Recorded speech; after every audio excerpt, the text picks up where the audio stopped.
ورحمۃ اللہ وبرکاتہ۔ کیا حال ہے سب کا؟ الحمدللہ۔ یہ بتائیے کہ کون سی ایک چیز جو کل آپ نے سیکھی اور پھر گھر جا کر پریکٹس بھی کی؟ تسبیح کرنا۔ الحمدللہ، شعوری طور پر کانشیسلی یاد کر کے کہ اوہ تسبیح بھی کرنا ہے ساتھ، اور پھر سبحوہ بکرۃ و اصیلا، صبح اور شام، ٹھیک ہے نا، خاص طور پر 100 دفعہ سبحان اللہ و بحمدہ۔ اور کوئی چیز اس کے علاوہ؟ الحمدللہ۔ یہ کہہ رہی کہ کل یہ سٹیئرز اتر نہیں تھی تو بیچ میں پھر صحن آ گیا، تو عام طور پر ہم پھر خاموش ہو جاتے ہیں۔ سٹیئرز پہ تو سبحان اللہ اترتے ہوئے پڑھ لیتے ہیں، لیکن وہ جو فاصلہ ہے وہ خاموشی سے طے ہوتا ہے، تو انہوں نے درمیان میں پھر الحمدللہ کہنا شروع کر دیا۔ الحمدللہ کہ اپنے تھوڑے تھوڑے ٹائم کے جو چنکس ہیں ان کو بھی اچھے کام میں استعمال کرنا، جس سے ہم بہت بڑی بڑی نیکیاں کما سکتے ہیں۔ تسبیح کا عربی میں معنی کیا جاتا ہے تنزیہ، تنزیہ، اور تنزیہ کیا ہے؟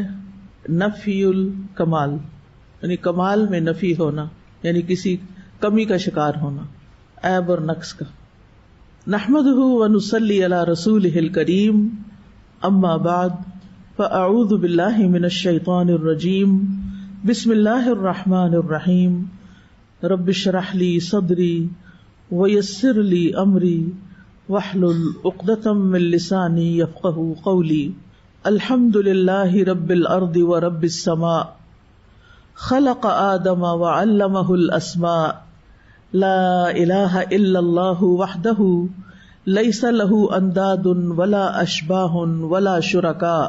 تمام قسم کی حمد اللہ کے لیے ہے جو زمین کا رب ہے اور آسمان کا رب ہے، جس نے آدم علیہ السلام کو پیدا کیا اور ان کو ناموں کا علم سکھایا۔ اللہ کے سوا کوئی معبود برحق نہیں، وہ اکیلا ہے، اس کا کوئی ہمسر نہیں، اور نہ ہی اس کے کوئی مشابہ ہے، اور نہ ہی اس کا کوئی شریک ہے۔ نحن نقص عليك أحسن القصص بما أوحينا إليك هذا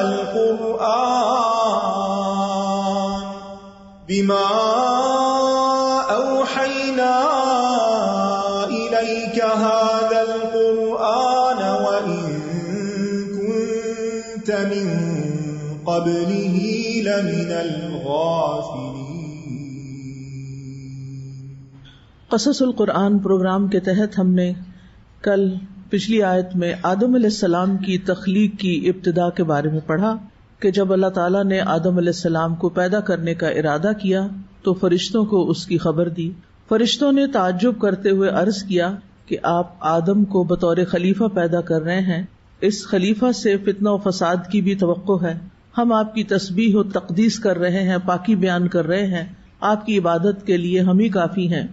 تو اللہ سبحانہ تعالیٰ نے فرشتوں کے شبہ کا جواب دیتے ہوئے فرمایا کہ خلیفہ مقرر کرنے کی ضرورت اور مصلحت میں جانتا ہوں، تم نہیں جانتے، تم اسے نہیں سمجھ سکتے۔ انی اعلم ما لا تعلمون۔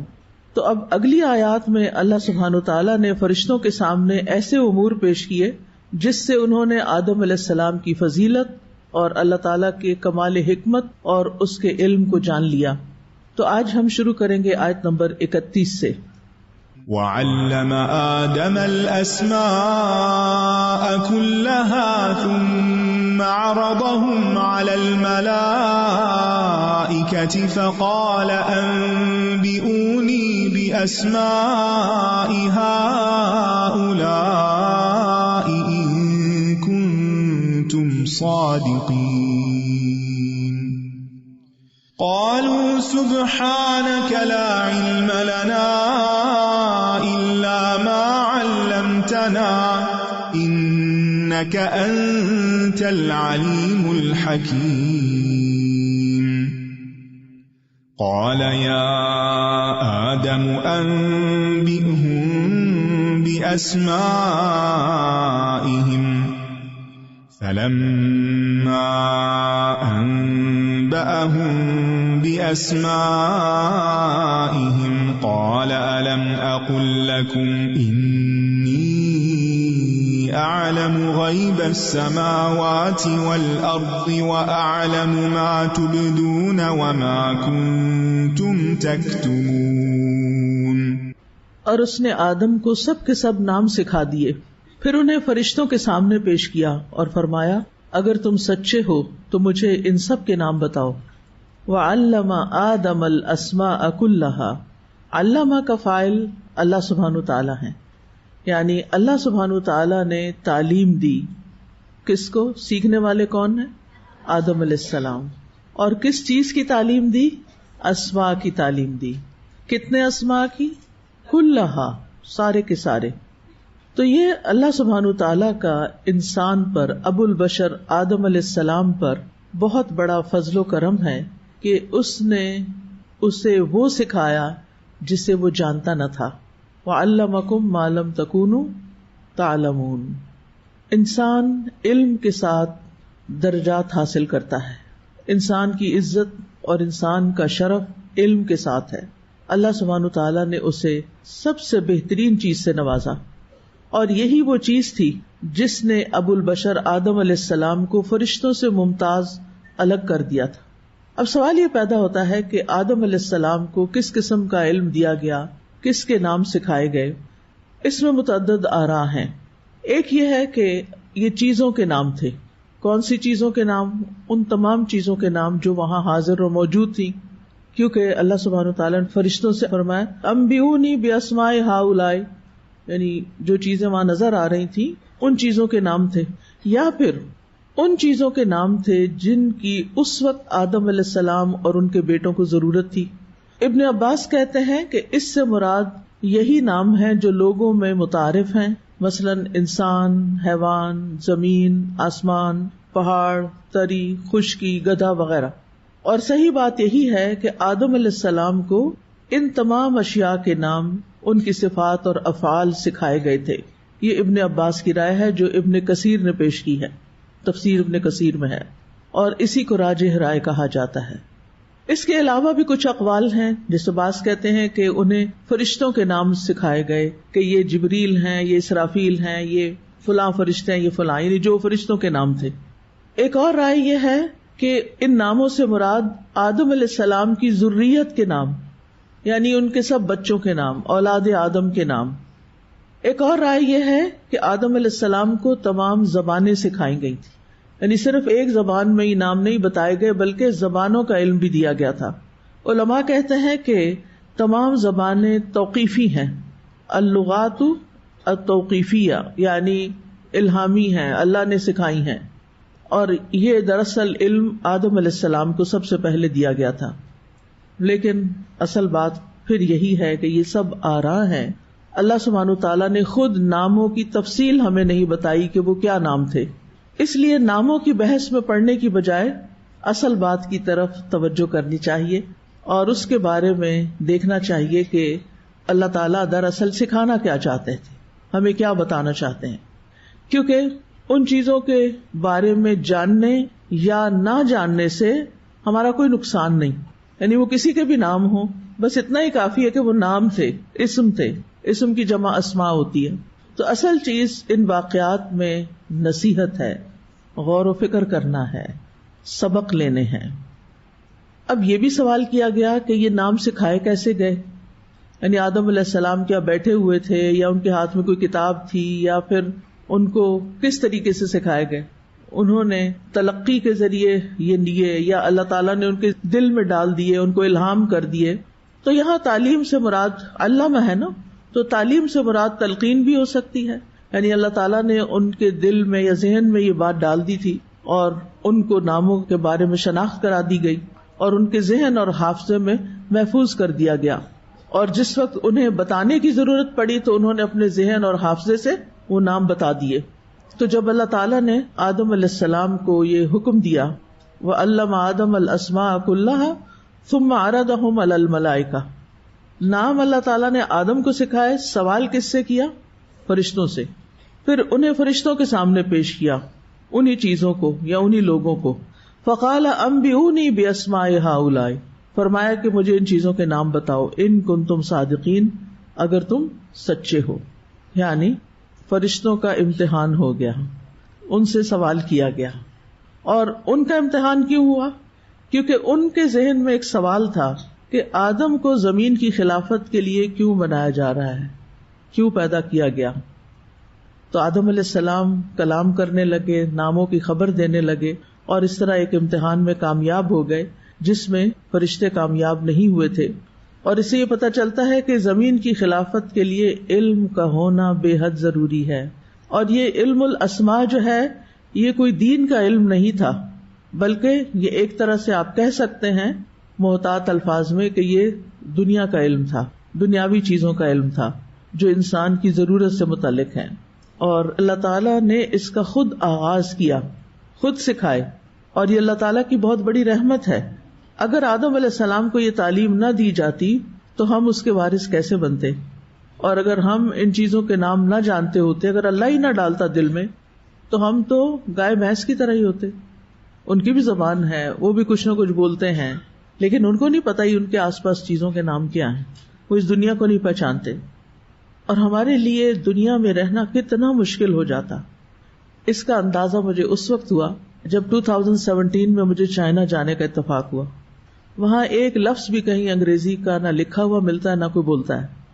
سڑکوں کے نام، سائن بورڈز، علاقوں کے نام، ہر چیز چائنیز زبان میں ہے.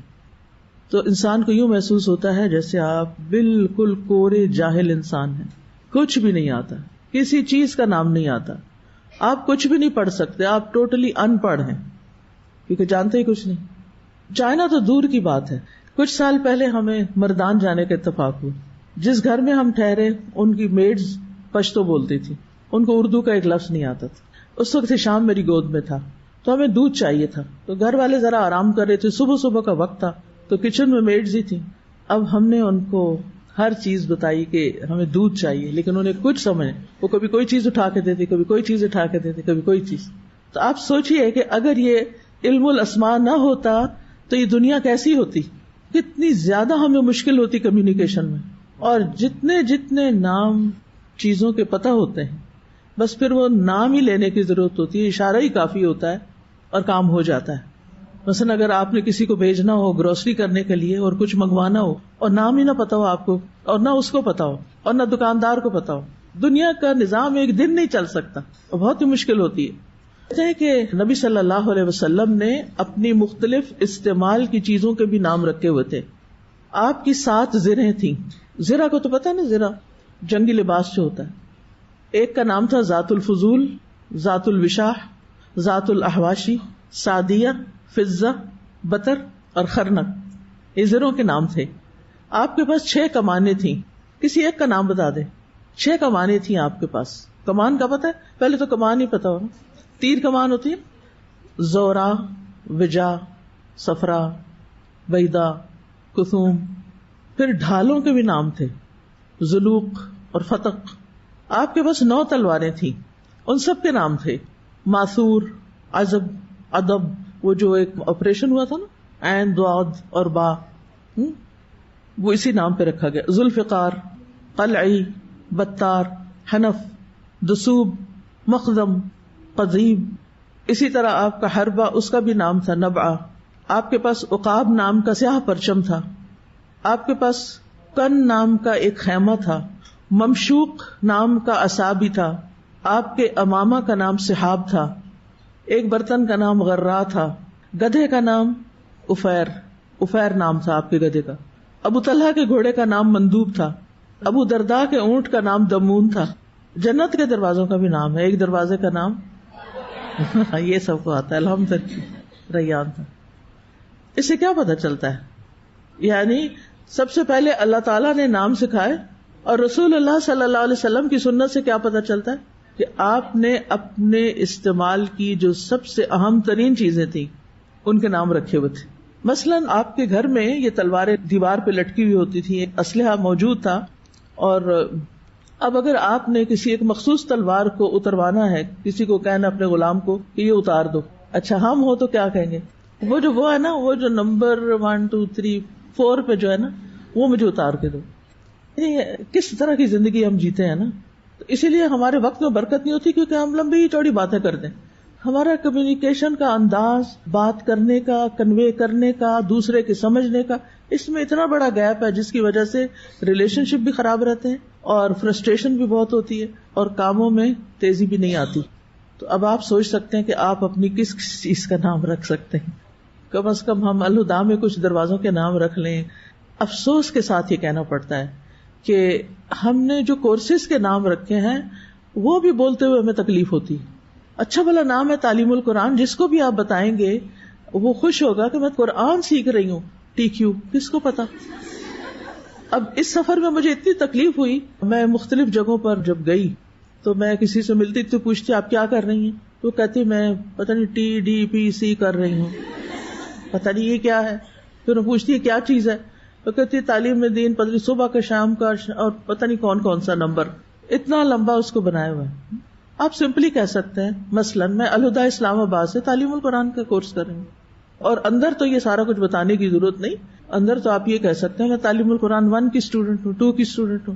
اچھا اسی طرح پرسوں ایک بچی ہمارے گھر آئی اسکول کی، تو میں نے کہا بیٹا آپ کو کون سا سبجیکٹ اسکول میں اچھا لگتا ہے. پتہ نہیں اس نے QRM، لا حول ولا. میں نے کہا کہ یہ کیا چیز ہے، مجھے نہیں پتا تھا. میں نے کہا یہ کیا چیز ہے، تو پتہ نہیں قرآنک اسٹڈیز کا شاید قرآن ریسیٹیشن اینڈ میمورائزیشن. ایک تو اول نام ہی لمبے نہیں رکھنے چاہیے، ان کو چھوٹا کیا جا سکتا، لیکن ضرورتاً ہم نے رکھا ہوا ہے نا تو اس کا نام ہم قرآنک اسٹڈیز کر سکتے ہیں، جیسے اسلامک اسٹڈیز ہوتا ہے. ٹھیک ہے، قرآنک اسٹڈیز اس میں کیا ہے، میمورائزیشن بھی ہے، ریسیٹیشن بھی ہے، میننگ بھی ہے، تفسیر بھی ہے، تجوید بھی ہے، سارا کچھ آ جائے گا. اوپر مین ٹائٹل بھی اگر بچوں کو سکھا دیا جائے کہ یہ قرآنک اسٹڈیز کا پیریڈ ہے تو کافی ہے. یہ بچے ساری زندگی قرآن کا لفظ نہیں بولیں گے کیونکہ انہوں نے قرآن لفظ کم ہی سنا اور کم ہی بولا. ان چیزوں کے اثرات ہوتے ہیں. اور ایکرونیمز جو ہوتے ہیں نا، اگر کسی چیز کو ختم کرنا ہے نا تو اس کا نام بدل کے ایکرونیم ڈال دو. اس کا آہستہ آہستہ وہ لوگوں میں ان نون ہو جائے گی، ڈیزالو ہو جائے گی. میں پنجاب یونیورسٹی سے پڑھی ہوں، تو ہوا یہ کہ جب میں لاہور گئی تو میرا ایک لیکچر تھا وہاں پنجاب یونیورسٹی میں، تو مجھے کہیں کہ آپ کا PU میں لیکچر ہے. PU کیا چیز ہے؟ کیونکہ جب تک ہم پڑھتے تھے تو ہم تو ہمیشہ کوئی پوچھتا تو ہم کہتے تھے پنجاب یونیورسٹی. اب ہر جگہ یہی حال ہے. تو ٹھیک ہے لمبے ناموں میں مشکل ہوتی ہے لیکن ان کا بھی کوئی حل نکالا جا سکتا ہے. نام چیزوں کی پہچان ہوتے ہیں، ہمارا نام ہماری پہچان ہے. اصل میں کئی لوگوں نے بھی اپنے نام پسند نہیں ہوتے نا، دادا رکھ دیتے ہیں، کوئی پردادا نام رکھ دیتے ہیں، کرم دین اور پتہ نہیں کون کون سے نام. اب ان کو اچھے نہیں لگتے تو وہ KD نام رکھ دیتے ہیں. پھر اپنا پراپر نیم ہونا چاہیے اور اس نام سے ہمیں پکارنا چاہیے. بعض ماں باپ بچوں کے نام اتنے بگاڑ دیتے ہیں کہ ان بچوں کو اپنا اصل نام یاد نہیں رہتا.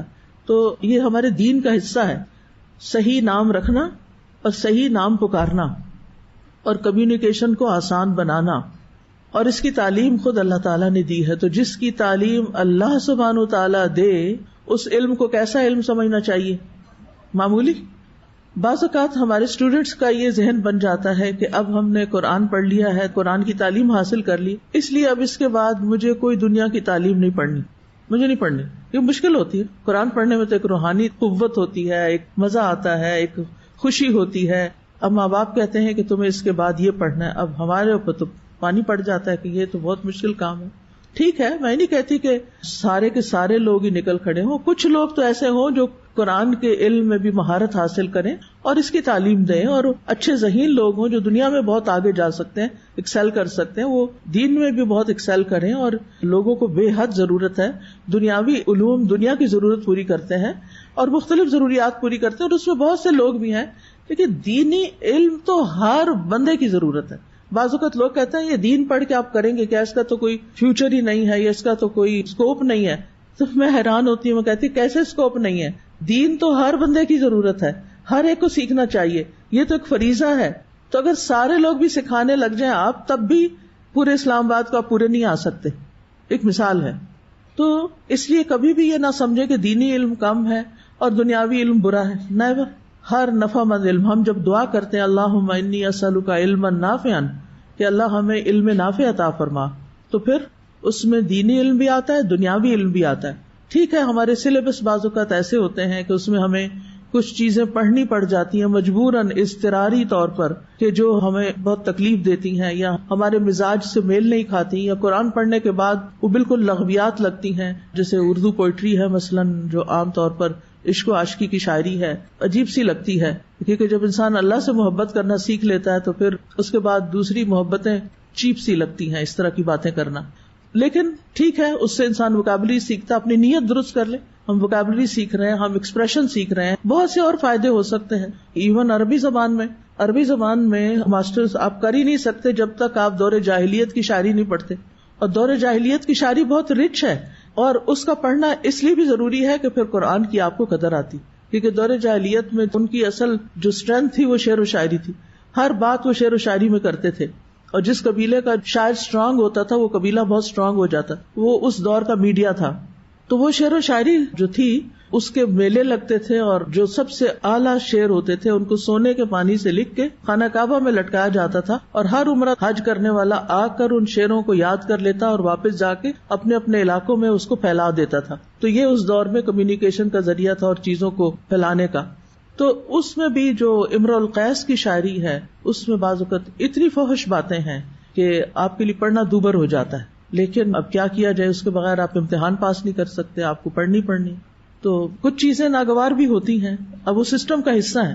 جب پہیا گھومتا ہے تو ساری چیزیں اس کے ساتھ ہی گھومیں گی نا. اب ہم اس کو الٹا نہیں چلا سکتے، الا یہ کہ آپ کے پاس اتنی فورس ہو کہ آپ اس کا آلٹرنیٹ لے کر آئیں. اس میں ٹائم لگتا ہے، سلیبس ری ڈیزائن کرنا اور پھر اس کو عام کرنا اور لوگوں تک پہنچانا، یہ ہر ایک کے بس کی بات نہیں ہوتی. تو اس کے لیے پھر ایکسپرٹیز چاہیے ہوتی ہے، کیونکہ آپ قوم سے کھیل نہیں سکتے، لوگوں کے فیوچر سے، بچوں کے مستقبل سے آپ کو کھیلنا نہیں چاہیے، ان کو سالڈ نالج دینا چاہیے. تو بہرحال کہنے کا مطلب یہ ہے کہ ہمیں پراپر نیم آنے چاہیے، ملکوں کے نام آنے چاہیے. اب اگر ہم بچوں کو مثلاً سکھاتے ہیں، جغرافیہ سکھاتے ہیں، بچوں کو بعض اوقات بہت بورنگ لگتا ہے. میں نے تو اپنے بچوں کو چھوٹے چھوٹے ہوتے ہی بڑے بڑے نقشے لا کے گھر میں ان کو ماؤنٹ کروا کے رکھ دیا تھا ان کے آگے کہ اس میں سے بتائیں، یعنی کھیلیں، یعنی دنیا کے نقشے پہ بیٹھ کے کھیلیں کہ کون سی چیز کہاں ہے. تو وہ پڑھ پڑھ کے وہ پورا جغرافیہ آ جاتا ہے کہ کون سی چیز کہاں ایگزسٹ کرتی. آج اگر نام لیں تو لوگ کہتے ہیں یہ ہے کہاں. ابھی ریسنٹلی میرے ساتھ یہی ہوا، میں نے کسی جگہ کا نام لیا تو وہ ان کو سمجھ نہیں آئی کہ میں کیا بات کر رہی ہوں.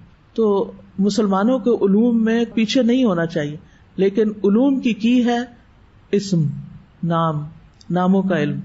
اور آپ دیکھیں کہ بچوں کو بھی جب سکھاتے ہیں تو ورڈز پہلے سکھاتے ہیں نا، یعنی جب ان کو پڑھنا لکھنا آتا ہے تو اللہ سبحانہ وتعالیٰ نے یہ سکھایا. اگر ہم اپنی نیت اچھی رکھیں گے نا، تو جس وقت ہم سائنس کے مشکل ٹرمینالوجی یاد کر رہے ہوتے ہیں، اور جو لوگ ڈاکٹرز ہوتے ہیں وہ بعض اوقات دوائیوں کے اتنے مشکل نام اور اسپیلنگز یاد کر رہے ہوتے ہیں، اتنے لمبے، اور کتابوں کی اتنی مشکل ٹرمینالوجی ہوتی ہے، تو اس وقت اس کو عبادت سمجھ کے کریں. کیا سوچ کر کہ اللہ سبحانہ وتعالیٰ نے ساری چیزوں کے نام سکھائے تھے، اور ان ناموں کو سیکھے بغیر ہم آگے نہیں بڑھ سکتے. یہ آگے بڑھنے کے لیے ضروری ہے، فرض کے درجے میں، اور ہر ایک کے اپنے اپنے فیلڈ سے متعلق. ٹھیک ہے، یعنی کہ پوری دنیا کی چیزوں کے نام آپ سیکھ لیں. اپنے علم سے متعلق جو چیزیں ہیں ان کے بارے میں بہرحال آپ کو پتا ہونا چاہیے. جیسے اگر آپ حدیث کورس کی اسٹوڈینٹس ہیں اور آپ علوم الحدیث پڑھ رہے ہیں، تو آپ کو حدیث کی جتنی بھی قسمیں ہیں ان سب کے نام آنے چاہیے. وہ ٹرمز آپ کو زبانی یاد ہونی چاہیے کہ کہیں وہ ٹرم استعمال ہو تو فوراً آپ کو پتا ہو کہ کس چیز کی بات ہو رہی ہے. صحیح کیا ہے، ضعیف کیا ہے، حسن کیا ہے، حسن لغیری کیا ہے، حسن لذاتی کیا ہے. اسی طرح علوم القرآن ہے، باقی علوم بھی ہیں، فقہ ہے. تو بہرحال ثم عرضهم علی الملائکہ، پھر اللہ تعالیٰ نے ان کو فرشتوں کے سامنے پیش کیا، فرشتوں کا امتحان لینے کے لیے ان کو چیلنج کیا کہ وہ بتا سکتے ہیں کہ نہیں. اب یہاں ارادہا کی بجائے ارادہم ہے. ٹھیک ہے، اسماء کلہا کہا اور پھر ارادہم کہا. کیوں؟ اس سے کیا بات پتہ چلتی ہے؟ اس سے یہ پتہ چلتا ہے کہ جو نام سکھائے گئے تھے ان ایک اشارہ ملتا ہے کہ اس میں ذوی العقول بھی تھے اور غیر ذوی العقول بھی تھے. ذوی العقول کون ہے؟ جیسے فرشتے، انسان. اور غیر ذوی العقول حیوان، جمادات، نباتات وغیرہ، یہ سب کچھ. تو آدم علیہ السلام کو جو نام سکھائے گئے تھے اور اللہ تعالیٰ نے فرشتوں کے سامنے جو مخلوقات اور چیزیں پیش کی تھی ان میں سے کچھ ذوی العقول تھی اور کچھ غیر ذوی العقول تھی. تو صیغہ تبلیغ کو سامنے رکھتے ہوئے یعنی ذوی العقول غالب ہیں غیر ذوی العقول پر، تو اس لیے ارادہم کہا. اب ایک اور چیز ہے، کیسے پیش کیا، اس کے بارے میں ہمیں کچھ نہیں بتایا گیا. کہ پیش کرنے کا طریقہ کیا تھا. یہ ایک غیبی بات ہے, بس ہم ایمان لاتے ہیں کہ پیش کیا گیا. اب اگر وہ گدھے گھوڑوں کے نام تھے یا اور ان چیزوں کے نام تھے تو کیا وہ ساری چیزیں سامنے لا کے دکھائی گئی؟ کیا طریقہ تھا؟ یا ان کے امیجز دکھائے گئے؟ کس طرح پیش کیا گیا؟ اللہ عالم. ٹھیک ہے. فقال انبئونی باسماء هؤلاء ان کنتم صادقین. تو اللہ تعالیٰ نے فرمایا کہ اگر تم اپنے قول اور اپنے گمان میں سچے ہو کہ یہ خلیفۃ الارض جو ہے وہ زمین میں فساد ہی کرے گا, تو ان اشیاء کے نام بتاؤ. یعنی فرشتوں کے امتحان لینے کا مقصد یہ تھا کہ وہ آدم علیہ السلام کی ذریت کے متعلق یہ گمان رکھتے تھے کہ یہ زمین کی خلافت پا کر زمین میں بہت فساد کریں گے, خون ریزیاں کریں گے. تو ان کے اس گمان کی تردید کرنے کے لیے ان کو ذریت آدم کا مشاہدہ کروایا گیا.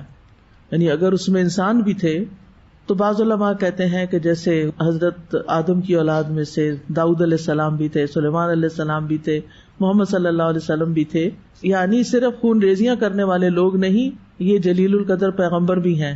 اور پھر یہ بھی بات واضح کر دی گئی کہ زمین کی خلافت کے لیے صرف تسبیح اور تقدیس کافی نہیں. ٹھیک ہے, اس کے لیے علم الاسماء بھی ضروری ہے, جو آدم علیہ السلام کو عطا کیا گیا, فرشتوں کو نہیں. اس لیے وہ نہیں بتا سکے. فرشتوں کو تسبیح اور تقدیس آتی تھی لیکن سب چیزوں کے نام نہیں پتا تھے, کیونکہ وہ اس کام کے لیے پیدا نہیں کیے گئے تھے. فرشتوں کے بارے میں اگر آپ پڑھیں تو آپ کو پتہ چلے گا کہ ان کے مخصوص کام ہیں اور ان میں سے ہر ایک اپنے کام پر فوکسڈ ہے, وہ دوسروں کے کام میں مداخلت نہیں کرتے. کچھ فرشتے ایسے ہیں جو کرامن کاتبین ہیں, وہ کیا کرتے ہیں, آ کے ہمارے اعمال لکھتے رہتے ہیں, وہ ہماری جان نہیں نکالتے. جان نکالنے کے لیے کوئی اور فرشتے آئیں گے. پھر اسی طرح ان کے لیڈر ملک الموت ہیں.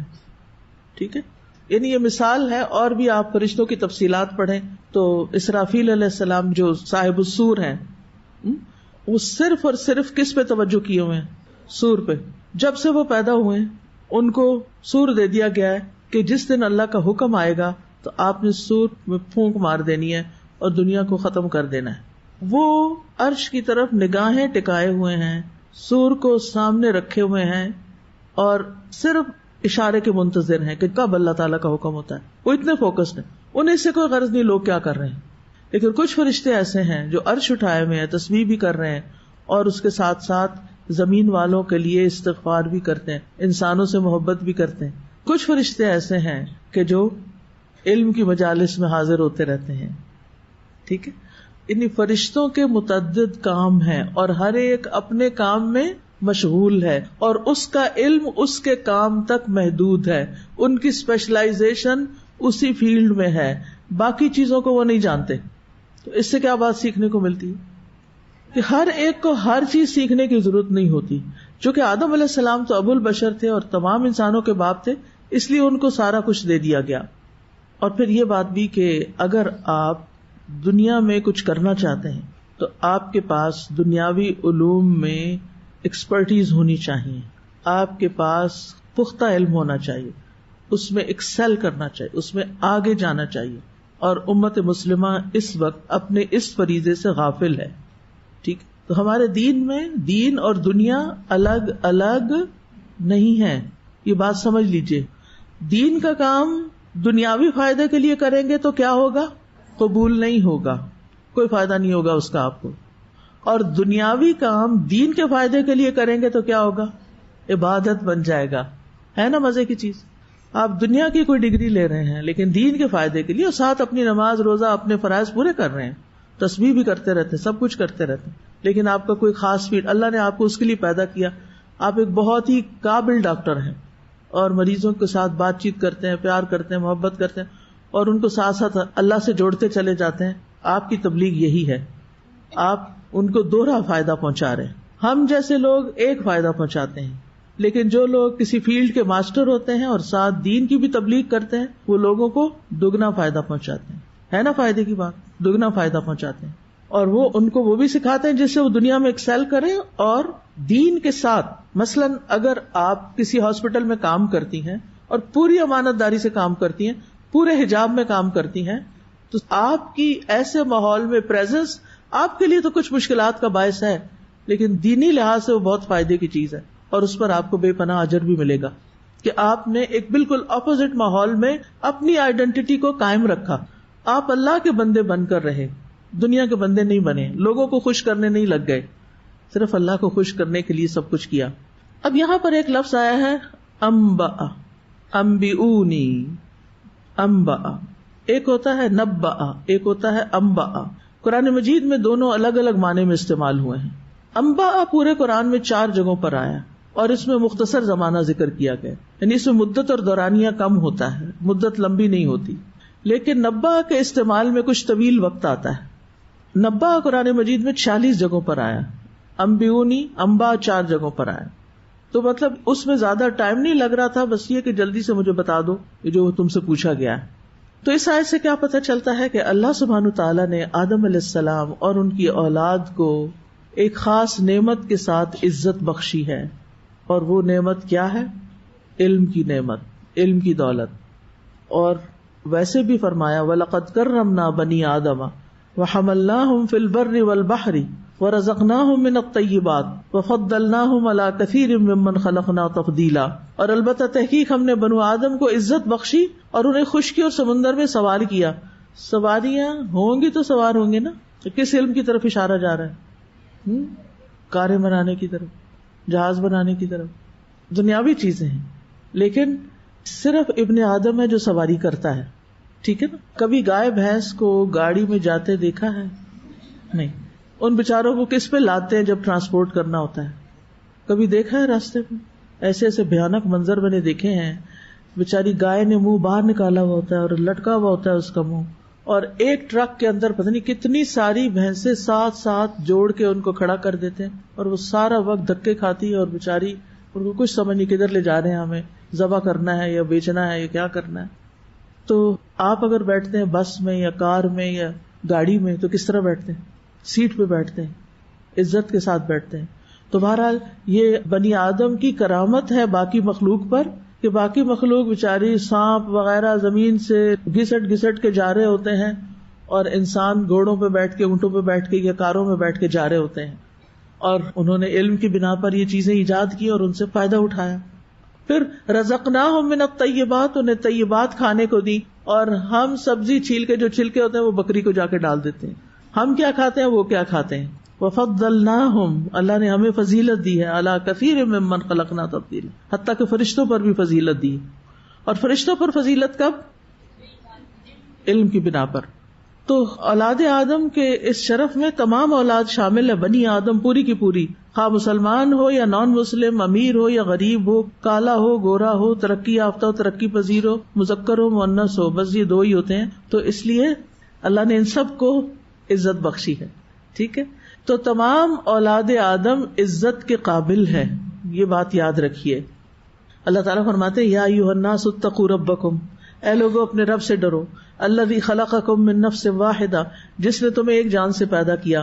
وخلق منہا زوجہا، اور اسی سے اس کا جوڑا بنایا. وبث منہما رجالا کثیرا ونساء، اور اس نے ان دونوں کے ذریعے جو اولاد پیدا ہوئی زمین میں بہت سے مرد اور عورتیں پھیلا دیے. ٹھیک ہے. کیا پھیلائے؟ مرد اور عورتیں. تو ہم یا مرد ہیں یا عورتیں ہیں. جو تیسرا جینڈر ہوتا ہے جو درمیان کا، اس کے اندر بھی یا عورتوں والی خصوصیات زیادہ ہوتی ہیں یا مردوں والی ہوتی ہیں. ٹھیک ہے. ہمیں بلی اور کوا نہیں بنایا، کیونکہ آج کے دور میں کچھ لوگ اپنے آپ کو بلی سمجھتے ہیں، اور اس سے بڑا کوئی جھوٹ نہیں. اللہ نے آپ کو انسان پیدا کیا، آپ بلی بنے ہوئے. میں نے شاید پہلے بھی آپ کو بتایا ہو، کینیڈا میں ایک بچہ ہے، اس کا نام ہے کرو محمد. وہ اپنے آپ کو کوا سمجھتا ہے، مسلمان بچہ ہے. پتہ نہیں دماغ میں کیا خلل آ گیا کہ میں کرو ہوں، کوا ہوں. تو اللہ سبحانہ تعالیٰ نے کووں کے اوپر کس کو فضیلت دی ہے؟ انسانوں کو. لیکن ہمیں پتہ ہی نہیں کہ اللہ نے ہمیں عزت بخشی، اس لیے ہم اسفل سافلین، اپنے سے نیچے والوں کی پیروی کر رہے ہیں. اللہ تعالیٰ فرماتے یا ایھا الناس انا خلقناکم من ذکر و انثی وجعلناکم شعوبا وقبائل لتعارفوا ان اکرمکم عند اللہ اتقاکم. پھر انسانوں میں سے سب سے زیادہ عزت والے تقوی والے ہیں. ہر انسان کو عزت کا شوق ہوتا ہے نا، تو بس عزت حاصل کرنی ہے تو تقوی اختیار کریں. رسول اللہ صلی اللہ علیہ وسلم نے فرمایا تمہارے یہ نسب نامے کسی کے لیے گالی کا سبب نہیں، تم سب آدم کی اولاد ہو اور ایک دوسرے کے قریب ہو. دین یا عمل صالح کے علاوہ کسی وجہ سے کسی کو کسی پہ کوئی فضیلت نہیں. ہاں جو دین میں آگے اسے فضیلت ہے, جس کے عمل زیادہ اچھے ہیں اس کو فضیلت ہے اللہ کے ہاں. آدمی کے برا ہونے کے لیے یہی کافی ہے کہ وہ فحش گو ہو, بد کلام ہو, بخیل ہو, بزدل ہو. یہ بری عادتیں ہیں انسان کے اندر. تو بہرحال اللہ تعالیٰ نے بندوں پر جو احسان کیا ہے وہ علم کی بنا پر کیا ہے. اسی لیے دنیا کے علم کے علاوہ اللہ نے ایک اور علم بھی سکھایا بندوں کو, اور وہ کیا ہے؟ الرحمن علم القرآن. ٹھیک ہے, علم الاسماء اور علم القرآن. تو آپ نے کیا کرنا ہے؟ علم الاسماء بھی سیکھنا ہے اور علم القرآن بھی سیکھنا ہے. یہ دونوں چیزیں ہیں, یہ دونوں ہی اللہ کی رحمتیں ہیں, اور یہ انسان ہی کو سکھائی گئی. خلق الانسان علمہ البیان. اور انسان کی فوقیت کی ایک اور وجہ کہ اس کو بولنا سکھایا ہے. تو یاد رکھیے, جس کے علم میں جتنا اضافہ ہوتا جائے گا دین میں دنیا میں, اس کو اتنی عزت زیادہ ملتی جائے گی. لہذا کورس ختم کرنے کے بعد فارغ نہیں ہونا, کچھ اور جوائن کر لیں, کچھ اور پڑھ لیں, کچھ اور پڑھ. ساری زندگی پڑھنے لکھنے سے تعلق رکھنا ہے, چاہے آپ ہاؤس وائف ہوں, چاہے آپ دنیا میں کہیں بھی ہوں. اب تو کچھ مشکل ہی نہیں. پہلے تو یہ ہوتا تھا ہمارے اس ملک میں, ہم افریقہ میں میرے ہسبینڈ کی پوسٹنگ ہوگی, کوئی کتاب نہیں ملتی. اب تو آپ ہر جگہ نیٹ سے پڑھ سکتے ہیں, PDF سے پڑھ سکتے ہیں. پڑھنے کی عادت ہو صحیح. کورسز بھی زوم پر, آن لائن, ای لرننگ, ہر طرح کی فیسلٹیز موجود ہیں, پڑھنے والے ہوں صحیح. افسوس یہ کہ مسلمان شادی بیاہ پہ کروڑوں خرچ کر دیتے ہیں, علم کے لیے خرچ نہیں کرتے. بڑی افسوس کی بات ہے. اسی لیے پیچھے ہیں. علم کا حصول چاہے دنیا کا ہو چاہے دین کا ہو, ہماری پرائرٹی نمبر 1 ہونا چاہیے. ہمارے پاس کھانے کو ہو یا نہ, ہمارے پاس کپڑے ہوں یا نہ, ہمارے پاس جیولری ہو یا نہ, کوئی فرق نہیں پڑتا, ہماری عزت میں کوئی کمی نہیں آئے گی, لیکن ہمارے پاس علم ہونا چاہیے. اور آپ مائیں ہیں, آپ نے بچوں کو بچپن سے ہی ان کے کان میں یہ ڈالتے رہنا ہے کہ تم نے پڑھنا ہے, اور جب بھی وہ سمجھ جائیں. اور اہل علم ہی کے لیے بلند درجات ہیں. یرفع اللہ الذین آمنوا منکم والذین اوتوا العلم درجات. اور علم جو ہے وہ عمل سے پہلے ہے. ہم عمل صالح کر نہیں سکتے جب تک کہ علم نہیں ہوگا. امام بخاری نے لکھا ہے نا, العلم قبل القول والعمل. بولنے سے پہلے, بات کرنے سے پہلے اور عمل کرنے سے پہلے کیا لو؟ علم لو. یعنی نمبر 1 علم آئے گا, پھر آپ اس علم کی بات کریں گے اور اس کو پریکٹس کریں گے. اور سب سے پہلا علم کس کے بارے میں حاصل کرنا چاہیے؟ فَاعْلَمْ أَنَّهُ لَا إِلَهَ إِلَّا اللَّهُ. اب آ جائیں بچوں پہ. آپ مائیں ہیں نا, لڑکیاں ہیں, اس لیے میں بچوں کی باتیں بہت کرتی ہوں, ورنہ آپ سوچ رہے ہوں گے کہ پتہ نہیں کیوں ہر وقت بچے بچے بچے. فیوچر کی مائیں ہیں آپ, اور ماں ہونے میں بڑی عظمت ہے, بڑی عزت ہے, یہ کوئی بری بات نہیں ہے. ٹھیک ہے, تو آپ دیکھیں کہ آپ نے اپنے بچے کو سب سے پہلے کیا بولنا سکھانا ہے؟ لا الہ الا اللہ. ٹھیک ہے, جو ہی ذرا سا بھی ہوش سنبھالے گا نا, وہ کہے گا یہ کیا ہے, یہ کیا ہے, یہ کیا ہے, ہر چیز کے سوال کرے گا یہ کیا ہے. وہ افعال نہیں پہلے بولتا, وہ پہلے کیا بولتا ہے؟ اسماء, کیونکہ الہام ہوئے میں نا, پہلے اسی طرف جاتا ہے. بچوں کی ووکیبلری میں جتنا ہو سکے اضافہ کریں. وہ معنی بنے جو کہیں میرا سر نہ کھاؤ, ہر وقت پوچھتے رہتے یہ کیا, یہ کیا. اگر آپ کو نہیں پتا, ڈھونڈیں, سرچ کریں کہ اس نے سوال کیا, مجھے اس کا جواب آنا چاہیے, اور یہ آپ کے لیے سیکھنے کا ذریعہ بن جائے گا. ٹھیک ہے, ماں جتنا کچھ بچے کو سکھا سکتی ہے نا, کوئی دنیا کا اور بندہ نہیں سکھا سکتا. اور یہ پہلے 2 سال جو ہوتے ہیں نا, وہ اسپونج کی طرح ہوتے ہیں, جو ڈالتے جاؤ وہ اندر جذب کرتا جائے گا, کرتا جائے گا. ایک وقت آئے گا کہ پھر وہ ٹپکنا شروع ہو جائے گا, پھر وہ بولنا شروع ہو جائے گا, پھر وہ بتانا شروع ہو جائے گا. تو 2 کام کرنے, یاد رہیں گے, یہ نصیحتیں لکھ لیں کہیں. پہلے لا الہ الا اللہ سکھانا ہے, اور دوسری چیز علم الاسماء, اما, ابا, یعنی ماں باپ, بہن بھائیوں کے نام, چیزوں کے نام. گھر کی کوئی چیز نہ ہو جس کا نام نہ آتا ہو. میں نے جب یہاں آ کے پڑھانا شروع کیا تھا اسلامک یونیورسٹی میں, تو میری اپوائنٹمنٹ عربک کی لیکچرر کے طور پر ہوئی تھی, پہلی اپوائنٹمنٹ. اس وقت ابھی میں نے PhD نہیں کی تھی, تو مجھے عربی لینگویج سکھانی تھی, کیونکہ اس میں سال کا لینگویج کا کورس ہوتا تھا. پھر وہ اپنا فیلڈ سلیکٹ کرتے تھے, جو اصول الدین میں یا شریعہ میں یا لاء میں جہاں بھی جانا ہوتا تھا. اور اس میں پاکستانی اسٹوڈینٹس بھی تھے اور دوسرے اسٹوڈینٹس بھی, ہر طرح کے اسٹوڈینٹس. تو اردو نہیں وہاں بول سکتے تھے, عربی ہی بولنی ہوتی تھی. میں صرف چند دنوں میں بچیوں کو عربی لکھنا, بولنا, پڑھنا سکھا دیتی تھی. اور میں شروع کہاں سے کرتی تھی؟ جس کمرے میں کھڑی ہوتی تھی پہلے میں اس کی ساری ووکیبلری بتاتی، جو سامنے کی چیزیں ہیں، یہ کیا ہے، یہ کیا ہے، یہ کیا ہے، یہ کیا ہے، یہ کیا ہے، آگے پیچھے ساری ہر چیز، سارے اسما، اور پھر اس کے بعد چند فعل سکھا دیتی تھی، پھر میں کہتی تھی ان کو جوڑو، اور وہ سینٹینس بننے شروع ہو جاتے تھے. تو آپ اپنے بچوں کو مونٹیسری میں بھیجتے ہیں، بہت اچھی بات ہے، اس میں نئی نئی چیزیں سیکھتے ہیں، لیکن میں سمجھتی ہوں ہر ماں کو مونٹیسری کا کورس خود بھی کر لینا چاہیے تاکہ وہ اسکول جانے سے پہلے بھی بچوں کو بہت کچھ سکھا سکے. اور اس میں آپ دیکھیں چھوٹے چھوٹے فلیش کارڈز وغیرہ بنے ہوتے ہیں، بعض اوقات چیزیں ہوتی ہیں. اچھا اب مثلاً آپ ان کو لے جائیں کسی گروسری شاپ پہ، آپ وہاں کھڑے ہو کے ساری سبزیوں کے نام سکھائیں، فروٹ شاپ پہ چلے جائیں، ڈرائی فروٹ شاپ پہ چلے جائیں. بچوں کو شوق ہوتا ہے نا بازار شاپنگ وغیرہ کرنے کا، تنگ بھی کرتے ہیں، پھر کہتے ہیں یہ بھی لے دو یہ بھی، لیکن پہلے سے سکھا کے جائیں نا، آج ہم صرف یہ لیں گے اور باقی ہم سیکھ کے آئیں گے. یہاں بھی مواقع ہیں، لیکن جیسے باہر تو مالز ہوتے ہیں، اور مالز میں تو بہت ساری چیزیں ہوتی ہیں، تو جو چیزیں سامنے ہیں ان سب کے نام آنے چاہیے. اب افسوس یہ کہ ہمیں رشتوں کے نام نہیں آتے. ہر کوئی آنٹی ہے، پھوپھی بھی آنٹی ہے، خالہ بھی آنٹی، اماں کی دوست بھی آنٹی، سارے ہی آنٹی ہیں. کسی کو ہم خالہ نہیں کہنا جانتے، کسی کو پھوپھی نہیں کہنا جانتے، کسی کو چاچی نہیں کہہ سکتے، کسی کو تائی نہیں کہہ سکتے. کتنا پیارا ہے ہمارا کلچر کہ اس میں سارے رشتوں کے نام ہیں. تو رشتوں کے نام لینے میں بہت کلوزنس آ جاتی ہے، ایک اپنائیت فیل ہوتی ہے، اور جب آپ آنٹی کہہ دیتے ہیں تو بس پھر وہ ایک اسپیس آ جاتی ہے. تو اس لیے رشتوں کے نام، چیزوں کے نام، تو آپ دیکھیں گے کہ آپ کے بچے کے لیے اگلی پڑھائی بہت آسان ہو جائے گی، بہت کچھ سیکھ کے اسکول جائے گا، جہاں چاہیں گے ایڈمیشن ملے گا. ہم نے سارا زور سفارشوں پہ رکھا ہوا ہے اور کچھ نہیں خود سکھاتے کہ سب کچھ اسکول ہی سکھا دے ان کو. آپ نے پھر کیا صدقہ جاریہ کمانا ہے. اور پھر آپ دیکھیں کہ علم ہی سے اللہ کی خشیت ملتی ہے، علم سے ہی جنت کا راستہ آسان ہوتا ہے. حدیثیں یاد آ رہی ہوں گی آپ کو. اور فرائض کی ادائیگی کے بعد سب سے افضل عمل علم کا حاصل کرنا ہے. امام شافعی کہتے ہیں فرائض کو ادا کرنے کے بعد سب سے افضل کام علم حاصل کرنا ہے. علم ہی دل کی زندگی ہے. یہ بہت سی خواتین اکثر ڈپریسڈ رہتی ہیں، تو میرے پاس جب آتی ہے تو مجھے بتاتی ہے میرا دل ہر وقت پریشان رہتا ہے. وجہ کیا ہے؟ نہیں پتا وجہ کیا ہے. وجہ یہ ہے کہ دل کی غذا ہی نہیں آپ دے رہے. آپ نے علم سے اپنا رشتہ ہی کاٹا ہوا ہے. نہ کچھ پڑھتی ہیں، نہ کچھ سنتی ہیں، نہ کسی علم کی مجلس میں جاتی ہیں.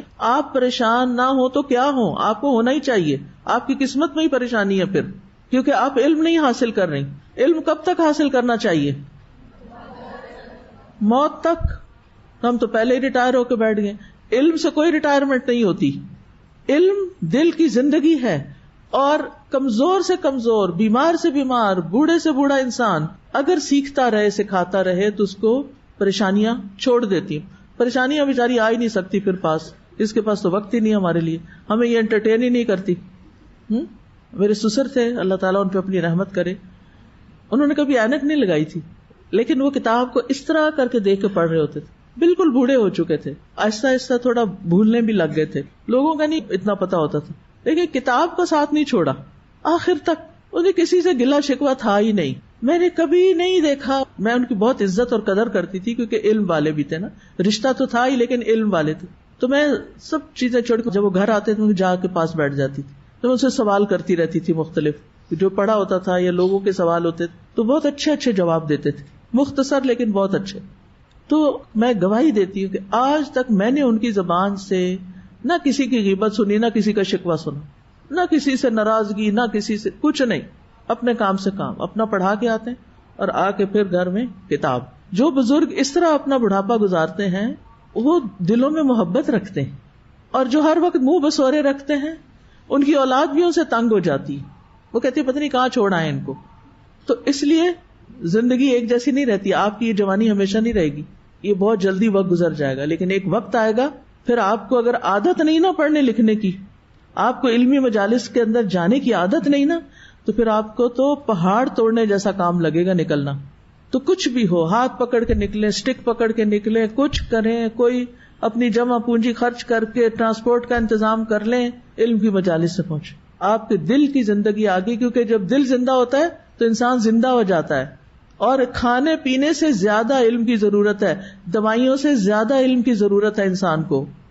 امام احمد کہتے ہیں کہ آدمی کو کھانے پینے کی دن میں 1-2 دفعہ ضرورت پڑتی ہے، جبکہ اسے علم کی ضرورت اتنی دفعہ پیش آتی ہے جتنی اس کی سانسوں کی تعداد ہے. یعنی ہر لمحے تو ہمیں کچھ نہ کچھ ڈیسائیڈ کرنا ہوتا ہے. اور اس کے لیے ہمیں علم چاہیے ہوتا ہے. ابن قیم کہتے ہیں اللہ تعالیٰ نے دلوں کے لیے علم کو ایسے بنایا جیسے زمین کے لیے بارش بنائی. تو جس طرح زمین کی زندگی بارش کے بغیر نہیں ہو سکتی، اسی طرح دل کی زندگی علم کے بغیر نہیں ہو سکتی. ابن قیم کہتے ہیں علم سے محبت کرنا خوش نصیبی کی علامتوں میں سے ہے. یعنی خوش قسمت انسان ہے وہ جس کو علم سے محبت ہو، اور علم سے نفرت کرنا بدبختی کی علامتوں میں سے ہے. یعنی مجھ سے نہیں پڑھا جاتا، میں نے نہیں پڑھنا، یہ بدبختی ہے انسان کی. وہ کسی کام کا انسان نہیں جس کو علم کا شوق نہیں. شیخ الاسلام ابن تیمیہ کہتے ہیں ایمان اور علم کی نعمت کے سوا دنیا کی کوئی اور نعمت آخرت کی نعمت کے مشابہ نہیں. یعنی یہ جنت کی نعمتوں میں سے ہے. ابن قیم کہتے ہیں اگر علم حاصل کرنے میں اللہ رب العالمین کے قرب اور عالم ملائکہ سے مل جانے کے علاوہ کوئی اور بات نہ بھی ہوتی تو اتنا ہی شرف اور فضیلت کافی ہے کہ دنیا اور آخرت کی عزت اسی کے ساتھ معلق ہے، لٹکی ہوئی ہے، اسی کے ساتھ مشروط ہے. علم کے راستے میں فوت ہونا کیسا ہے؟ حسن خاتمہ کی علامت ہے. حافظ ابن عبد البر کہتے ہیں جو شخص علم حاصل کرتے ہوئے فوت ہو گیا تو یہ اچھے خاتمے کی علامات میں سے ہے، کیونکہ یہ ایک عظیم اطاعت کے کام پر فوت ہوا ہے. آپ میں سے کچھ لوگوں نے میری والدہ کو دیکھا ہوگا، ماشاءاللہ 78 ایئرس کی تھی اور ایک کے بعد ایک کورس جوائن کر لیتی تھی، اور آخری دن بھی یعنی بیمار ہونے سے ایک دن پہلے بھی وہ کلاس میں تھی. علم کا شوق ان کو لگ گیا اپنے بڑھاپے میں. اب اس زمانے میں ایسا تو نہیں ہوتا کہ انسان بہت فٹ ہوتا ہے اور بہت پرفیکٹ ہوتا ہے، بہت ساری مشکلات ہوتی ہیں، بیماریاں اور کمزوریاں، لیکن انہوں نے کسی چیز کو آڑے نہیں آنے دیا. آخر تک کلاسز اٹینڈ کرتی رہی اور نوٹس بھی بناتی تھی اور سیکھتی بھی تھی اور پھر پوچھتی بھی تھی. مجھے کبھی کہتی فرحت دیکھو میں نے تو ابھی یہ بات پڑھی ہے اور میں نے تو یہ کیا ہی نہیں ہے، تو اب کیا کروں؟ تو مجھے اتنی خوشی ہوتی تھی کہ جو پڑھ رہی ہیں پھر وہ ساتھ کرنا بھی چاہتی، کیونکہ علم کو عمل کی نیت سے ہی پڑھنا چاہیے اور فائدہ پہنچانے کی نیت سے. کیونکہ علم نافع جو ہے وہ زندگی میں تو فائدہ دیتا ہے، مرنے کے بعد بھی دیتا ہے. کیونکہ جب انسان فوت ہو جاتا ہے تو جو چیزیں صدقہ جاریہ بنتی ہیں ان میں سے ایک علم نافع ہے، یا نیک اولاد جو انسان کے لیے دعا کرتی ہے، یا وہ مال جو انسان خیر کے رستے میں لگاتا ہے. یہاں یہ بات یاد رکھیں کہ شیطان لوگوں کو علم حاصل کرنے سے روکتا ہے، اس کو مشکل بنا دیتا ہے. علامہ ابن الجوزی کہتے ہیں جان لو کہ ابلیس کا لوگوں پر سب سے پہلا دھوکہ یہ ہے کہ وہ ان کو علم سے روکتا ہے، کیونکہ علم نور ہے. پھر جب وہ ان کے علم کے چراغوں کو بجھا دیتا ہے تو ان کو اندھیروں میں جیسے چاہے ٹھوکریں لگواتا ہے. یعنی جب انسان علم کے راستے پہ چلتا ہے مشکلات تھوڑی آتی ہیں، لیکن پھر کیا ہوتا ہے انسان اگر ثابت قدم رہے تو روشنی میں آ جاتا ہے. ابن حبیرہ کہتے ہیں شیطان کی چالوں میں سے یہ ہے کہ وہ اللہ کے بندوں کو قرآن کے غور و فکر سے، تدبر سے نفرت دلاتا ہے، کیونکہ وہ جانتا ہے کہ غور و فکر کی صورت میں ہدایت حاصل ہو جائے گی، اور ہدایت مل گئی تو بس پھر میرے ہاتھ سے نکل گیا. یہ علم سے محرومی کی 6 وجوہات ہوتی. نمبر 1، علم سے متعلق سوال چھوڑ دینا، سوال نہ کرنا. دوسری وجہ خاموش نہ رہنا، کان نہ لگانا، توجہ سے نہ سننا. تیسری وجہ فہم کی خرابی، کوئی بات سمجھ کے نہ دینا، سمجھ نہ آنا. چوتھی وجہ حفظ نہ کرنا، یعنی نہ لکھنا اور نہ بعد میں جا کے اس کو ریوائز کرنا. 5ویں وجہ اس کی نشر و اشاعت نہ کرنا، اس کی تعلیم نہ دینا اور اس پر عمل نہ کرنا. تو جو علم کا ذخیرہ کرتا ہے اور اسے پھیلاتا نہیں، اللہ اس کو علم کے بھول جانے میں مبتلا کر دیتا ہے، اور یہ پورا بدلہ ہے. مثلا آپ کی شادی ہوئی، آپ کو سسرال سے گولڈ ملا، آپ کو امی کی طرف سے ملا، آپ نے سارا لے جا کے لاکر میں رکھ دیا. اب نہ اس کو آپ پہنتے ہیں نہ اس کو آپ دیکھتے ہیں، بس وہ لاکر میں بند ہے. کوئی فائدہ ہے ایسی جیولری کا جس پہ ہر سال صرف آپ زکوٰۃ دے رہے ہیں؟ اسی طرح آپ نے ایک کورس کیا، دوسرا کیا، سارا کچھ دل میں رکھ کے لاک کر دیا، لاکر میں. آپ وہ نہ کسی کو سکھاتے ہیں، نہ کچھ بتاتے ہیں، نہ کچھ خرچ کرتے ہیں. کوئی فائدہ؟ بخیل انسان تو ویسے اللہ کا ناپسندیدہ انسان ہوتا ہے، چاہے مال میں ہو چاہے علم میں ہو. تو بہرحال آدم علیہ السلام کو وہ علم دیا گیا جو خلافت کے لیے ضروری تھا، کیونکہ کامیاب خلیفہ کے لیے 2 چیزوں کا ہونا ضروری ہے. نمبر 1 کہ اس کے پاس اتھارٹی ہو، اور نمبر 2 کہ اس اتھارٹی کو استعمال کرنے پر قادر بھی ہو، جو علم کے ساتھ ہی ہوتا ہے انسان. یعنی اتھارٹی تو ہے لیکن علم نہیں ہے، لہٰذا آپ دیکھیں کہ پھر خراب لیڈر کرتے کیا ہیں؟ جن کے پاس علم نہیں ہوتا خود بھی گمراہ ہوتے ہیں، لوگوں کو بھی کرتے ہیں. پھر یہ ہے کہ امتحان لینے کا جواز موجود ہے قرآن میں. یہ جو آپ کے ٹیسٹ لیتے ہیں تو اس کا جواز موجود ہے، اور چیلنج دینے کا بھی جواز موجود ہے. انبئونی باسماء ہؤلاء ان کنتم صادقین. اب فرشتوں کو تو آتا ہی کچھ نہیں تھا، پیپر بلینک، اب کیا کریں، غلط سالت جواب نہیں دیا. کچھ لوگ ہوتے ہیں وہ کہتے ہیں کچھ بھی لکھ دو، ٹیچر نے کون سا پڑھنا ہے، 2-4 نمبر مل جائیں گے. یہ دھوکا ہوتا ہے، ایسے نہیں کبھی کریں. فرشتوں کا جواب سنیں. قالوا سبحانک لا علم لنا الا ما علمتنا انک انت العلیم الحکیم. انہوں نے کہا تو پاک ہے، ہم کچھ نہیں جانتے سوائے اس کے جو تو نے ہمیں سکھا دیا، بے شک تو خوب علم رکھنے والا، بہت حکمت والا ہے.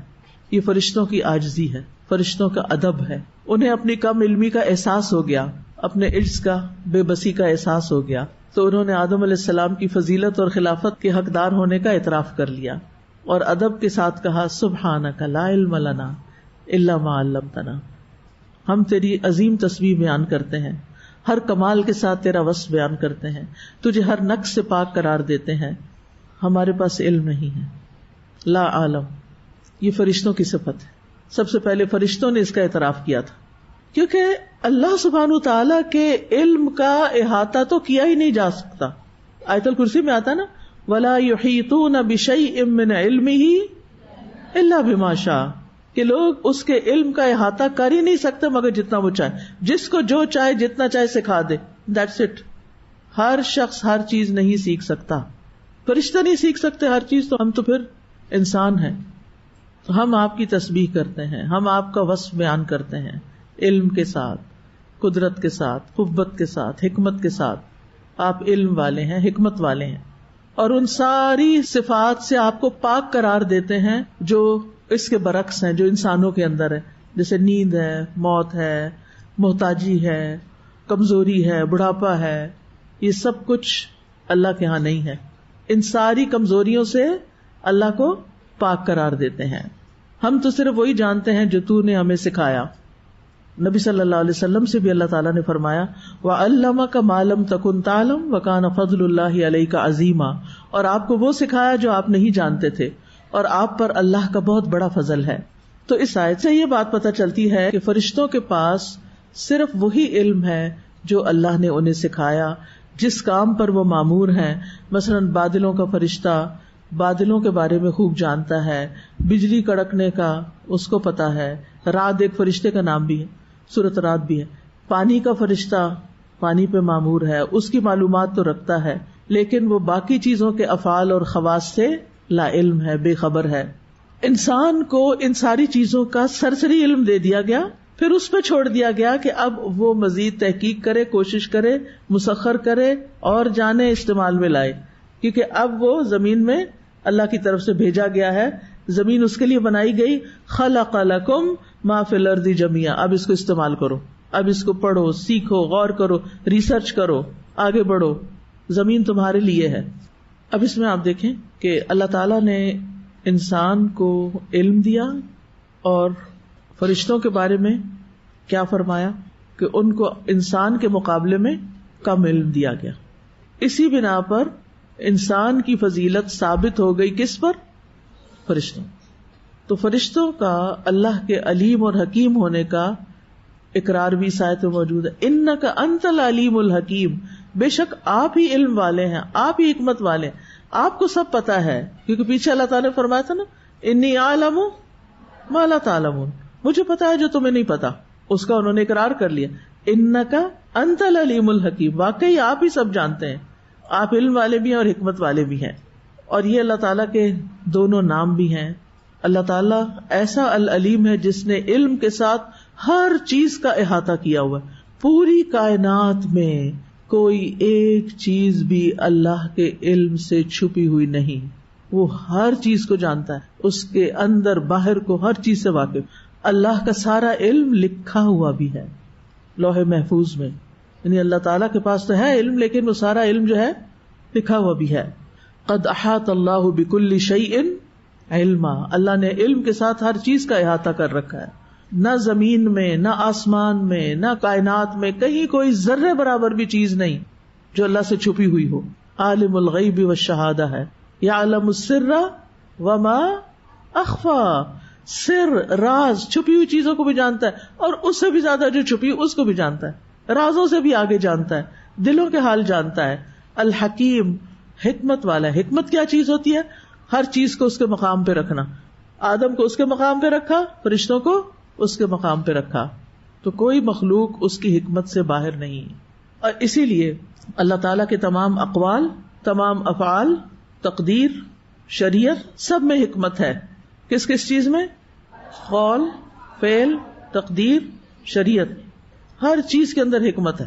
اس لیے کسی کو بھی یہ حق حاصل نہیں کہ وہ اللہ تعالیٰ پر اعتراض کرے اور اللہ تعالیٰ سے کہے کہ یہ کیوں آپ نے کر دیا اور ایسا کیوں کیا، یا یہ سوچے کہ یہ تو نہیں ہونا چاہیے. اب کوئی یہ سوچے اللہ تعالیٰ نے فرشتوں کو کیوں نہیں علم دیا، تو اس کا کیا جواب ہے؟ انک انت العلیم الحکیم. اللہ کی حکمت کا تقاضا ہے کہ وہ سب کو سب کچھ نہ دے، جس کو جو چاہیے، جتنی ضرورت ہے اتنا اس نے دے رکھا ہے، اس میں کمی نہیں کی. تو اس آیت سے کچھ اور باتیں بھی پتہ چلتی ہیں. ایک تو یہ کہ فرشتے بولتے بھی ہیں، کلام کرتے ہیں، سوال جواب کرتے ہیں، عقل رکھتے ہیں. دوسرا یہ کہ فرشتے انتہا درجے کی اللہ تعالیٰ کی تعظیم کرتے ہیں، تسبیح اور تقدیس بیان کرتے ہیں، اپنی کم علمی کا اعتراف کرتے ہیں. اور ہمیں یہ بات فرشتوں سے سیکھنی چاہیے کہ جس چیز کا علم نہ ہو، جس بات کا علم نہ ہو، اس کے بارے میں رائے مت دیں. یاد رہے گی یہ بات؟ کیا کہا میں نے؟ جس بات کا علم نہ ہو اس کے بارے میں رائے نہ دیں، اوپینین نہ دیں. بعض اوقات لوگ مجھ سے پوچھتے ہیں فلاں اسکالر کے بارے میں آپ کی کیا اوپینین ہے، اور میں خاموش رہتی ہوں کیونکہ میں پرسنلی نہیں جانتی. میں کیا کہوں؟ جتنا آپ کو پتا ہے اتنا ہی مجھے پتا ہے. آپ کو بھی یوٹیوب سے پتا ہے، مجھے بھی یوٹیوب سے ہی پتا ہے. اب مجھے بولنے کی ضرورت نہیں. ہو سکتا ہے میں کوئی نیگیٹو بات کہہ دوں تو کیا ضرورت ہے، اور ہو سکتا ہے میں حد سے زیادہ تعریف کر دوں تو کیا ضرورت ہے. اوپینین نہیں دینے چاہیے. ہر ایک کے بارے میں اچھا گمان رکھیں کہ اوپینین نہیں. تو جس آدمی سے بھی علم کی کوئی بات پوچھی جائے اور وہ اس کو نہ جانتا ہو تو اس کے لیے واجب ہے کہ وہ فرشتوں، انبیاء اور قابل علماء کی پیروی کرتے ہوئے کہے اللہ ہی بہتر جانتا ہے، میں نہیں جانتا، I don't know. قرآن مجید میں آتا ہے وَلَا تَقْفُ مَا لَيْسَ لَكَ بِهِ عِلْمٌ إِنَّ السَّمْعَ وَالْبَصَرَ وَالْفُؤَادَ كُلُّ أُولَئِكَ كَانَ عَنْهُ مَسْئُولًا. ایسی بات کے پیچھے مت پڑو جس کا تمہیں علم نہیں، کیونکہ اس کے متعلق کان، آنکھ اور دل سب سے باز پرس ہوگی. مسروق کہتے ہیں کہ ایک شخص نے قبیلہ کندہ میں حدیث بیان کرتے ہوئے کہا قیامت کے دن ایک دھواں اٹھے گا جو منافقین کی سماعت و بصارت کو ختم کر دے گا، لیکن مومن پر اس کا اثر صرف زکام جیسا ہوگا. وہ کہتے ہیں کہ اس کی بات سن کے ہم بہت گھبرائے. مسروق حضرت عائشہ کے شاگرد تھے. وہ کہتے ہیں میں ابن مسعود کی خدمت میں حاضر ہوا. وہ ٹیک لگا کے بیٹھے تھے. یہ سن کر وہ بہت ناراض ہوئے اور سیدھے ہو کے بیٹھ گئے اور فرمایا جو شخص علم رکھتا ہو وہ تو بیان کرے، اور جو علم نہ رکھتا ہو وہ کہے اللہ بہتر جانتا ہے. اور بے شک یہ بھی علم ہے کہ انسان جس بات کو نہ جانتا ہو تو کہہ دے میں نہیں جانتا. یہ کہنا بھی ایک علم ہے. ٹھیک ہے، تو آج کے لیے اتنا ہی کافی ہے. اب آپ نے اس پر غور و فکر کرنا ہے، اور جو کچھ آپ کر رہے ہیں نا اس وقت، بڑے خوش قسمت ہیں آپ لوگ کہ دن رات پڑھنے سے تعلق. اور اگر آپ پڑھنے میں سستی کر رہے ہیں تو سستی دور کر لیں، اس کام کو عبادت سمجھ کے کریں، اور اس میں آپ کا شرف ہے، آپ کی عزت ہے، اس کو نہیں چھوڑنا. ٹھیک ہے استاذہ، جب آپ نے جو علم حاصل کرنے کی بات کی نا کہ اس کی کوئی ایج نہیں ہوتی، تو میرے ذہن میں دو باتیں آئیں. کچھ لوگوں کو بہت سارا شوق ہوتا ہے کہ کچھ پڑھتے رہیں نا، اور آبویسلی جب آپ کچھ پڑھ رہے ہوتے ہیں تو وہ فری میں نہیں ہوتا. تو اکثر جب لوگوں کو شوق ہوتا ہے اور وہ جب بتاتے ہیں کہ میں نے یہ چیز کرنی ہے تو اس کی ظاہر ہے کچھ اماؤنٹ لگے گی، تو لوگ ایک دم سے اس کو ڈی موٹیویٹ کر دیتے ہیں کہ اتنے پیسے تم اس سرٹیفکیشن پہ خرچ کرو گی، مطلب اتنے لاکھ کی کیا ضرورت ہے. تو میرے خیال میں اگر ہم اتنا کچھ خرچ ویسے ہی کر رہے ہوتے ہیں لائف میں، تو وائی ناٹ کہ ہم ایک فائدہ مند چیز سیکھ لیں جس سے ہم اپنی امت کو فائدہ پہنچا سکیں. دوسرا، میں کیونکہ یہاں پہ اتنی ساری گرلز ہیں تو آئی ریممبر کہ جب میری شادی ہونی تھی تو میری ماما نے، اللہ تعالیٰ ان کو جنت میں جگہ دے، جو میرا رشتہ آیا تو انہوں نے سب سے پہلے پوچھا اس کو پڑھنے کا بہت شوق ہے تو شادی کے بعد یہ پڑھتی رہے گی. تو انہوں نے کہا کہ ٹھیک ہے یہ پڑھتی رہے گی. تب میری ماما نے رشتہ دیا تھا، اور ایسا ہی ہوا کہ انہوں نے یہ چیز کو قدر کی، اور میں ابھی تک کچھ نہ کچھ مطلب مجھے کیونکہ شوق ہے، آئی کی ناٹ اسٹے مطلب ایمٹی مائنڈیڈ، کیونکہ وہ بیماری بن جاتی ہے پھر اگر آپ بہت خالی بیماری بنتی ہے. جہالت خود بیماری ہے اور جاہل کو بیمار کر دیتی ہے. اور علم ایسی چیز نہیں جو ایک دفعہ آپ نے ڈگری لے لی تو وہ اندر رہ گیا، وہ بھول جاتا ہے، وہ نکل چکا ہوتا ہے، اسے پھر لانا ہوتا ہے. کلینکل ڈپریشن کے بارے میں بھی ہے کہ if you have clinical depression then آپ اپنے بچپن میں جھانکیں کہ آپ کو کس سبجیکٹ کا شوق تھا اور اس کو پڑھنا شروع کر دیں تو اٹ ہیلپس بیسیکلی. السلام علیکم استاذ جی. کل میں جو ابھی ہمارے پاکستان کے پریزیڈنٹ ہیں ان کی ایک وہ دیکھ رہی تھی ویڈیو جس میں انہوں نے بتایا کہ وہ اینولی 40 to 50 بکس پڑھتے ہیں ہر ہفتے ایک کتاب, اور اس میں سے یعنی موسٹ امپورٹنٹ 10 جو تھی ان کا وہ بتا رہے تھے کہ میں ریکمینڈ کر رہا ہوں کہ پڑھیں. تو میں اس کو بھی دیکھتے ہوئے میں بھی یہی سوچی تھی, میں نے کہا کہ مطلب اگر ہم صرف یہ بہانہ بنائیں کہ ہم مصروف ہیں یا ہمارے اتنے کام ہیں اور ہمیں پڑھنے کا ٹائم نہیں ملتا, تو ان لوگوں سے زیادہ مصروف کون ہوتا ہے؟ تو کوئی مطلب ہم بہانہ نہیں کر سکتے. کاش یہ بات ہمیں سمجھ آ جائے نا.